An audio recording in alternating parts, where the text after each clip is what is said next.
Մենք այսօր գտնվում ենք Հայաստանի Հանրապետության նախագահի նստավայրի առջև։ Հայաստանի Սահմանադրության համաձայն Հանրապետության նախագահը Հայաստանի Հանրապետության գլուխն է, այսինքն ի պաշտոնե երկրի գլխավոր պաշտոնյան է, պետք չէ խառնել գործադիր իշխանության հետ, որտեղ կա վարչապետ, եւ մենք եկել ենք այստեղ ասելու, որ հունիսի 7-ի քվեարկությամբ դուք որոշելու եք Հայաստանի Հանրապետության նախագահան լինելու է մի մարդ, որի համար մենք ամաչում ենք, թե լինելու է մի մարդ, որի համար մենք կպարտանանք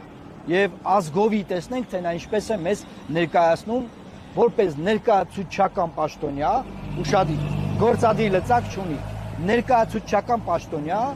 միջազգային տարբեր հարթակներում։ Մենք չենք ուզում Բրիտանիայի թագուհու դագաղի հետ նկարվող նախագահ ունենալ։ Մենք դա չենք ուզում, սերիայնակիցներ։ Մենք չենք ուզում ունենալ նախագահ, որը Ալիևին, որ տեսնում է, ավելի շատ է գցնում, քան որևէ ադրբեջանցի պաշտոնյա։ Մենք չենք ուզում ունենալ նախագահ, որը ոչ մի հարցով տարաձայնություն չունի գործադիր իշխանության, դատական իշխանության եւ օրենսդիր իշխանության հետ։ Մինչդեռ Հանրապետության նախագահի լիազորություններն այնպիսին են, որ նա պետք է լիներ հակակշիռներից մեկը, դեր խաղար, տարբեր նախագծեր չստորագրեր, ուղարկեր սահմանադրական դատարան, իր կարծիքն արտահայտեր եւ ունենար հեղինակություն։ Մենք ունենք 0 հեղինակությամբ Հանրապետության նախագահ։ Հիմա հունիսի 7-ին մենք մեր ժողովրդին առաջարկում ենք քվեարկել մեր օգտին միակ ուժը, որ Հանրապետության նախագահի ինստիտուտի վերաբերյալ տեսլական է ներկայացրել ժողովրդին, դա Լուսավոր Հայաստանն է։ Քվեարկելով թիվ 19 քվեաթերթիկով դուք հնարավորություն եք ստանում փոխել այս խայտառակ համակարգ, սա խայտառակություն է։ Ոչ միայն վարչապետն է փոխվում մեր ընտրվելու պարագայում, այլ նաև Հանրապետության նախագահան հաջորդ օրը գնում է տուն։ Եթե ինքը անձամբ հրաժարական չտա,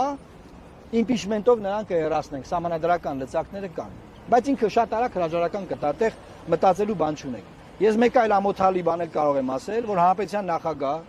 գնաց Կիրանց եւ ասեց կյանքից մեջ առաջին անգամ տեսնում եմ պետական սահման։ Այսինքն մարդ, որը հանրապետությունն է ներկայացնում, մարդ, որը մեր նախագահն է սահմանադրությամբ,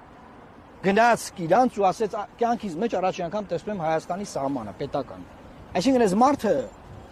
չգիտեմ, ադրբեջանական թեզը վերցրած ասում է, որ միակ սահմանը, որ ունենք, դա է, որտեղ Ադրբեջանը ասում է, որ բոլոր Հայաստանի սահմանները Ադրբեջանի հետ պայմանական են։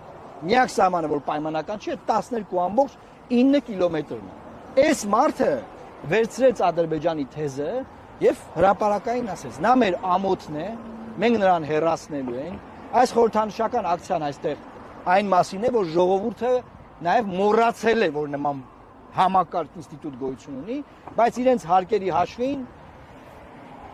պետական ինքնաթիռով այստեղից այնտեղ է գնում եւ իր անիմաստ գոյությունը ապահովում։